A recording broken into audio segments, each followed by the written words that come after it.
Well, Aditi, Telangana is a state where BJP has fantastically erred and blundered multiple times over.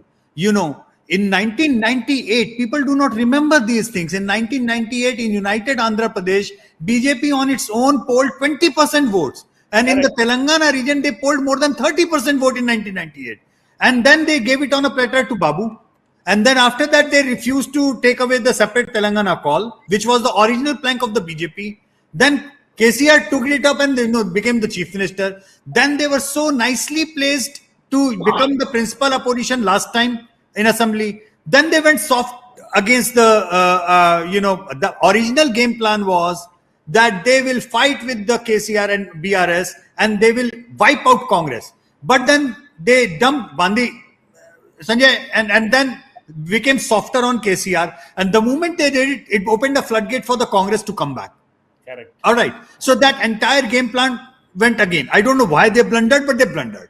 But now I think somehow they have twisted that blunder into a new strategy that, okay, we were earlier targeting to wipe out Congress. Now we would be targeting to wipe out the BRS. So that, it's a blunder stupidity, which is now being converted into a mastercraft statesmanship. So now they are eating up BRS, and everybody will clap and say, what a master stroke, but it is not a master stroke. It is one blunder negating another blunder. And they are somehow managing to become really good in Telangana.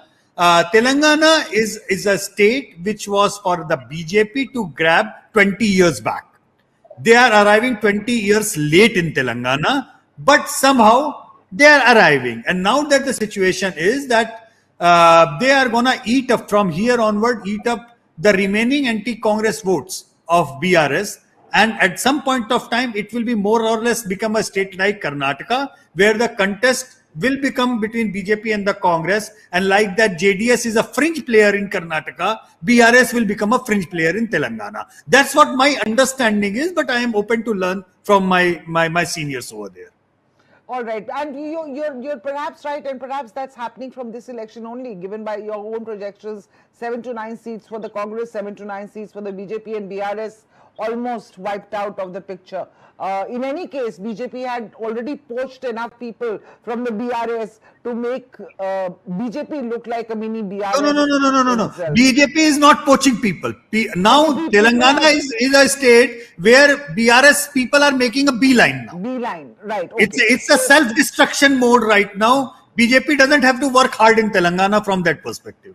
There were like four different, what shall I say, not strategies, but ideas at play, From the one idea of Yogendra Yadav ji, and all different politicians' ideas, including Yogendra Yadav, he is now politician full-time.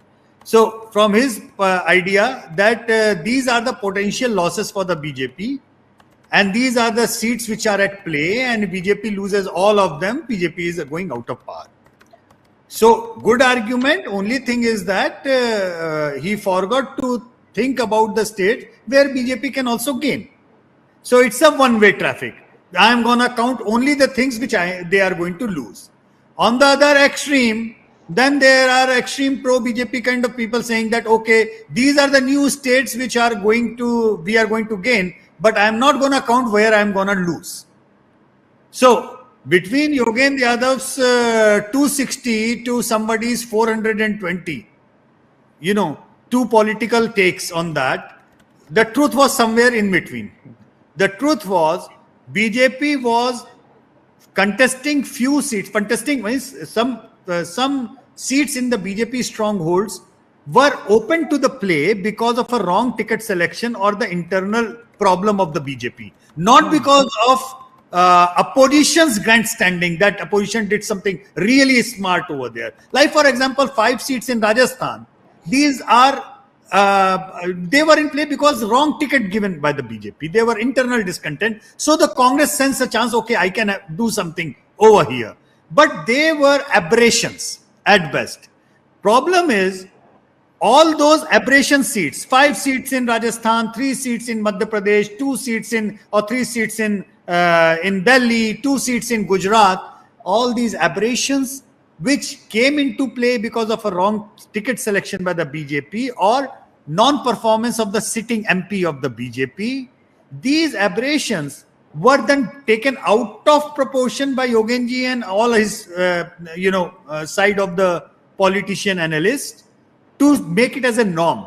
Aberrations are aberrations, they are not norms.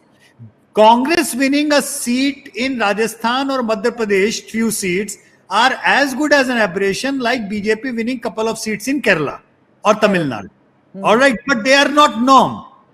BJP winning account in Kerala is a huge thing, but it's not norm. It's an aberration. Let's say that. No? Let's understand that they have breached the 20% vote bank vote share mark in our exit poll. They are in very good condition to win 3 seats in Kerala and 2 seats in Telangana, but they are not norm. So what is happening is that if you cut out these two extremes of 400 par or 250 pe rok denge, 250 is the thing and 400 plus is the thing. If you cut out that noise, then you are in the right range to understand what is actually happening, and you have to only focus on the vote share, Aditi, not on the seat share. Correct. Because science of survey stops at the vote share estimation. The extrapolation of vote to seat with the same vote share, 10 different people can calculate you 10 different seats range. Right? So vote share wise, BJP from the last election is gaining 2% votes. NDA from the last election is gaining approximately 1% vote. Larger gain for the BJP is coming from the south, and because the turnout has dropped big time in the BJP strong belt, where the BJP on its own is polling 50, 55, 60% vote, but in all those, that entire Hindi belt, the turnout went drop. So because of that turnout going down, the national level vote share of BJP might not be crossing 40%, which was in our pre-poll assessment was that BJP will cross 40%, 40 point something. That will be probably missed by 1% point because of the low turnout in the BJP stronghold belt. Because of that, nothing else. All right. Now coming down to the opposition politics and everything. Yes, they played well in many of the states, particularly in Maharashtra. They have really played well, given a good contest. Mamta has played well in Bengal, given a good contest. Bengal and Maharashtra, each and every seat is at play. Let's not forget that. But the overarching sentiment is that this election is about Narendra Modi and his popularity. As simple as that. Now the question is, people who are upset with the BJP's ticket selection in many of the state, people who are upset with many of the imported leaders in many of the states, are the people so angry that they will vote against Narendra Modi in order to defeat Narendra Modi? That's the $1 million question, which everybody has been speculating and making it as a norm. The simple answer, Aditi, is a big resounding no. The BJP supporters might be extremely upset with their MLAs, extremely upset with their MPs, extremely upset with their state government, their chief ministers, blah, blah, blah, blah, blah, blah, blah. But they are, at the end of the day, sticking to Mr. Modi. That's about it. So, you're saying there was a Modi wave, which we didn't see. Well, you know what? It's a tide which came in. It's a tsunami which came in 14, and then on the top of the tide, another tide came in 19. The problem is the tide over tide thing. Third time we are not witnessing tide over tide on the ground. My question was to all my friends, is the tide going down? Are you seeing an anti-Modi wave? No, that's the biggest answer. Because first of all, in the 200 seats, Aditi, where it was BJP versus Congress, Congress needed to negate 22% wave, 22% swing in order to start converting the seats in that zone. When you have a 22% swing, Aditi, sadak pe insaan dikhta hai. You see people on the street doing that. Were you watching and witnessing that? Any journalist friend who was on the ground, not sitting in Delhi, on the ground said the same thing. People are upset and worried, but there is no anger against Narendra Modi. That is your sweetest one line answer to everything to explain why it is happening, what is happening. I was speaking to some people yesterday and they were talking about the eastern springboard for the BJP in the south. Bengal, Orissa, and of course then the south. And how that is powering this particular Modi 3.0 is going to be powered by that. Again, my original thing which you are just pointing out, that in the north and the west, there's not a steep decline in terms of vote share and therefore seat share, and in the Orissa, in Bengal particularly, lots of gains, in south, little gains. Aditi, in 14 they won simply on the north and the west. In 19 they cracked open the east. All right. This year they have cracked open the south. So it's like a complete cycle where in the saturation states they might be losing something, but they are opening up a new ground. The biggest thing in this election for me, if the election results confirm what the exit polls are showing, is that this north-south narrative is to be thrown into dustbin. First of all, because they have cracked into the south. It's only a matter of the time in 5-10 years if they play it right. Karnataka, they have been a winning spree and they have been a power center in Karnataka. In Telangana, they are gonna come up with this status now as the principal opposition thing. Andhra, with that PDP that they have done brilliantly, they are doing brilliantly. They have cracked open Tamil Nadu. They are almost breaching 20% in Tamil Nadu, and they are definitely breaching 20% in Kerala. Any party who is polling more than 20% in any state cannot be called a fringe player. So let's do away with this north-south game thing, this division. There is no north-south division at play anywhere. I think the principal theme of this election was popularity of Mr. Modi. He faced trouble wherever his people were not performing. His challenge was how to overcome that negativity of bad MPs, bad chief ministers, bad state government with his popularity. That was his trouble. And that was an opportunity for the opposition, which they kind of tried to pull through it. But as far as the national sentiment, national politics is concerned, Narendra Modi remains the central point of the electoral politics at the national level in India. And he is winning his third mandate hands down. Before I let you go, Yashwant, opposition, of course, coming out in droves, talking about how exit polls are fixed. And because of Narendra Modi's fear, the exit polls were done in made in BJP's back office in order to put, have these kind of projections. डर लगता है नरेंद्र मोदी से. नरेंद्र मोदी से आपको कितना डर लगता है, यशवंत? नरेंद्र मोदी से मुझे इतना ज्यादा डर लगता है कि हमें डर के कारण कर्नाटक असेंबली इलेक्शन में दिखाना पड़ा कि कांग्रेस जीत रही है. हमें नरेंद्र मोदी से इतना डर लगता है कि डर के कारण हमें तेलंगाना में ट्रैकर और एग्जिट पोल दिखाना पड़ा कि कांग्रेस दिख रही है. इतना हम डरे कि पश्चिम बंगाल में ममता बनर्जी को दिखाना पड़ा, तमिलनाडु में स्टैलिन इज विनिंग ये दिखाना पड़ा, दो बार अरविंद केजरीवाल को. मतलब नरेंद्र मोदी ने इतना डांटा, खबरदार जो तुमने दिखाया बीजेपी को जिताना है, किसी भी तरीके से यहां पर इन सब लोगों को जीता हुआ बताना, क्योंकि अगर तुम जीता हुआ नहीं बताओगे तो कल के दिन जब मैं ईवीएम फिक्स करूंगा तब कैसे बोलूंगा. So yes, I am really dead scared of Narendra Modi. Because of these reasons, his only instruction, I had to project all these opposition victories in all elections. Okay. If the split voting trend, which is catching on in everywhere in India, but Andhra Pradesh so far was not a part of that. If some split voting might have creeped in, it is a possibility because it's an all over India trend which is growing, electorally speaking. However, when I look into the baselines, for example, the last assembly election baseline, where Jagan is at 48%, TDP approximately 40%, and 6%, Pawan Kalyan taking away.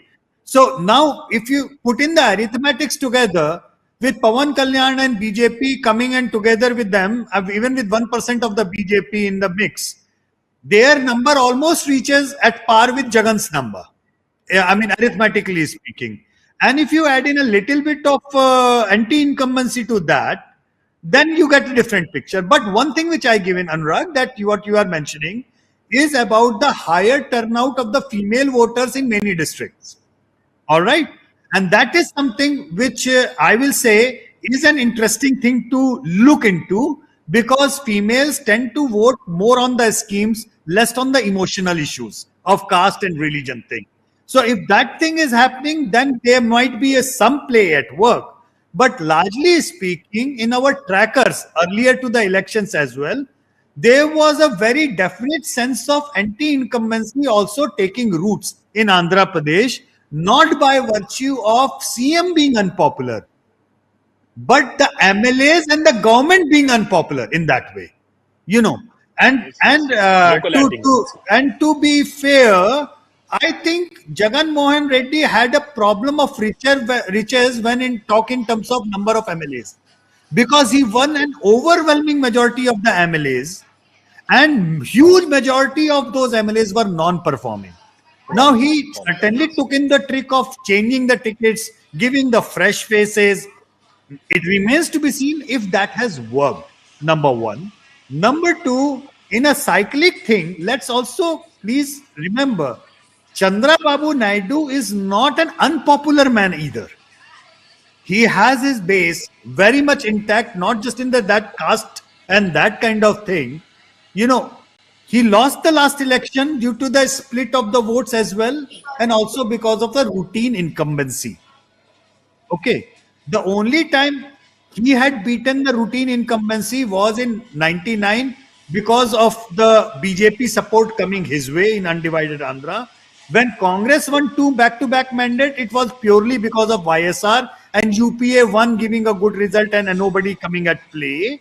Since then, to have a really back-to-back pro-incumbency verdict, you need to really have a kind of a scorecard or kind of a friendliness which Arvind Kejriwal shows or Mamta Banerjee shows, in that way, or Naveen Babu Patnaik shows, I do not see that kind of superlative, one-sided leadership rating for Jagan Mohan Reddy. Like for Mamta Banerjee, there is a huge vacuum when you talk about the opposition leadership. For Arvind Kejriwal, huge vacuum of opposition leadership. For Naveen Patnaik, huge. But Andhra is not a state where there is a vacuum of leadership. There is an alternative, and that alternative, Chandra Babu Naidu, is not a discredited alternative. He is a credible alternative. So going by that thing, I believe that if there is an anti-incumbency which is gaining the ground, I think more or less we are going to see a change. Actually, Mr. Stalin right now should be the happiest man in India. Because of this fight, 26 is a given. The fight between AIADMK and BJP is to become the principal opposition in 26. So they are not... But Yashwant, let's not be surprised if they come together again. A reunion cannot be ruled out. It all depends on what that's open. I mean, they can very much reapproach AIADMK BJP, but this reapproachment now, Arun, would be at an equal footing. It will not be that BJP will be a small, tiny, shiny alliance partner. That's not going to happen. Same story, by the way, Aditi, is being played out in Punjab, where the contest is not about AAP and Congress. Contest is about BJP now eclipsing Shiromani Akali Dal. So our vote share is similarly like that, 22% for the BJP and about 19% for Akali Dal. If you add them, it's a very potent mixture. But BJP will first put up a point that I am no more a younger brother, I am an elder brother. So if you want to have an alliance, let's have an equal footing alliance. I am not going to play a junior role. And if And that would seem to Annamalai, be a and if fair Annamalai proposition. continues to be the, if Annamalai continues to be the BJP face there, his strategy is not to merge with any other party. You know, from what I've heard of him, he's all about That, getting BJP its that own. was a strategy for this election to drive home the point. If getting around 20% vote forces AIADMK to scale down, realistically speaking, and accommodate BJP with the respect now that it deserves in Okay. Tamil Nadu politics, then nothing is permanent in politics, Aditi. Yeah, Nothing is absolutely. permanent. That is the rule But number one. also Rule number BJP, one. we have to understand that the BJP has been trying to occupy that space where, AIADMK all said it, and they've been talking about their Dravidian roots, the Periarism, all those things. They have gone long ago. They have departed from all those places, right? Right from MGR and Jayalalitha. So there is a soft Hindutva which AIADMK, Jayalalitha have been practicing, which is a threat for the BJP. Now Yeah. BJP Right. is trying to occupy that space too. So the But numbers, yes, Arun, they and got a face now. I think the biggest change is, Aditi, after death of Rangarajan Kumar Mangalam, BJP's Tamil Nadu plan actually was dumped, honestly speaking. That was a very unfortunate for the party, that party. I think after Annamalai, that gap is going to be filled, and BJP's growth might be way more better than what all of us are expecting. Number one. Number two, BJP still lacks Annamalai in Kerala. Even while they are crossing 20 to 23%, they still need a face in Kerala. Without a face, the next Kerala election again would be a 10 years of anti-incumbency of left, and left is a Hindu party of Kerala, and left going on decline. BJP's graph will grow up, and what happened in West Bengal will be played out in Kerala, that BJP will try to eat up the left votes and become the principal challenger to Congress over there. So, Interesting. but we have seen Telangana dislodging plans and new equations coming up. So everything is possible provided they get a good face in Kerala. You have to understand that the baseline for 2004 elections was 1999 election when Atalji became the prime minister, right? In 1999, when Atalji became the prime minister, in that election, BJP polled 24% votes, and the Congress, even in the defeat, polled 28%, 4% votes more than the BJP, right? In this round of election, the baseline is 2019 election, right? In 2019, BJP polled 37% and Congress polled 19%. That's a gap of 18% in the other direction. That's why from +4 to -18, it is a swing of almost 22% that has gone by in the last 20 years. Now, the thing is, if you look into the vote share projections, national vote share, we have projected almost 39% vote for the BJP alone and about 45% plus for the NDA, approximately 46%, Compare that to the Congress 21% that we are projecting. So between Congress and the BJP, there still happens to be between 21% and 39%. There is a gap of almost like 18%. With the 18% vote share gap, I can tell you very firmly, even if you put in the statistical margin of error 3% on the other side, the 2004 is not happening.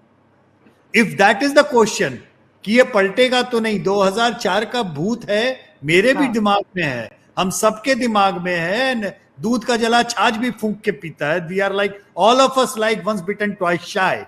But with this kind of a huge vote share gap between the Congress and the BJP, the core equation in the 200 odd seats where it is Congress versus the BJP, that core equation is not changing.